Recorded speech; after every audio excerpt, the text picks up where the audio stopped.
This book is called Princess Pictoria and the Pea by Pamela Duncan Edwards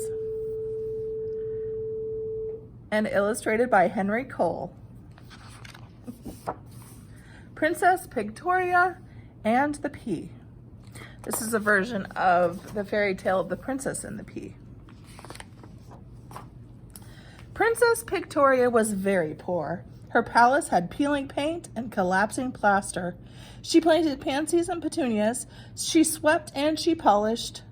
"It's hopeless," she protested. "My palace looks like a pigsty.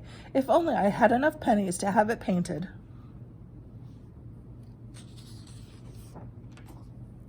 One day, Princess Pictoria read a personal ad in the paper. Wanted, a proper princess to become the bride of Prince Proudfoot of Porksville. Princesses must apply in person. "If I married the prince," pondered Pictoria, "perhaps he would help me make my palace pretty again." So Pictoria departed for Porksville. Presently, Pictoria stood at the portal of Prince Proudfoot's palace. She pounded on the door. A page led her into the presence of the prince. "So, you are applying to be my bride," said Prince Proudfoot. "I am very particular. Only a perfect princess will do for someone as important as me, and you're not at all punctual. It's past supper time." That wasn't very polite, thought Pictoria, padding after the parlor maid toward the guest apartment. But Pictoria didn't know that the prince had a plan. He had placed a pea under her pillows. Only a proper princess would be prickled by a pea beneath such a pile. "What a pity I didn't pack a Sorry, friends. What a pity I didn't pack a picnic," sighed Pictoria. "We could just purchase a pizza," suggested the parlor maid. So Pictoria picked up the palace phone. "I'd like plenty of pizzas," she ordered, "with toppings like peppers and pickles and poppy seeds and Parmesan cheese and peanuts. I'll pass on the pepperoni." Percy the pizza pig soon appeared at Pictoria's door. "You're very prompt," said Pictoria. "But oops, how pesky, I don't have any plates." "No problem," replied Percy, popping off to the pantry.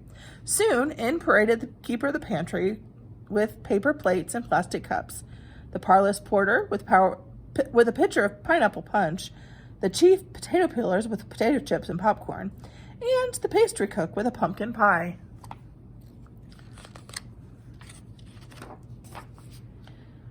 "Won't you have a piece of pizza?" asked Pictoria.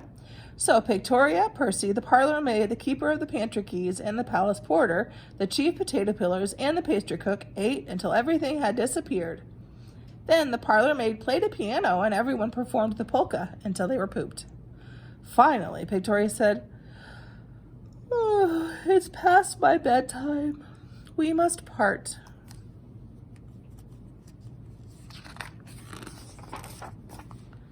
Panting, Pictoria plunked onto her pillows. She didn't spy the pea popping out and plopping through a hole in the planks. But Pictoria couldn't sleep. The pizza, popcorn, and pie crumbs on her pillows pressed through her pajamas painfully and gave her pins and needles. In the morning, Pictoria went to join Prince Proudfoot for a plate of porridge. "I slept pitifully," complained Pictoria. "I have purple patches everywhere." "Splendid!" cried the prince. "Then you were prickled by the pea I placed under your pillows? This proves you are a proper princess. You have permission to be my bride." "You put a pea under my pillows?" exploded Pictoria. "I am not impressed. I could never be the partner of such a pompous prince. I much prefer Percy the Pizza Pig." "Oh, Pictoria," cried Percy the Pizza Pig, who had spent the night in the pantry pining for the princess, "let us become a pair." "Peachy!" cried Pictoria. The keeper of the pantry keys, the palace porter, the chief potato peelers, and the pastry cook clapped.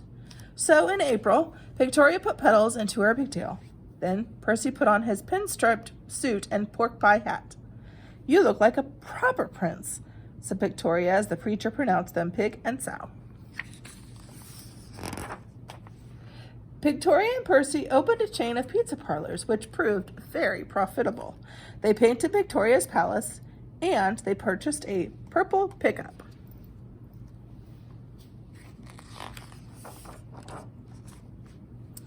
Prince Proudfoot received no other applications for princesses, proper or not. He was so depressed that the parlour-maid took pity and proposed to him. He presently became a much more pleasant pig.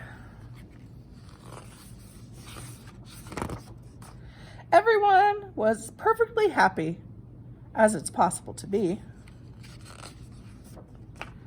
As for the pea, the pocket mouse made it into a big pot of pea soup, and she held a party for all her pals.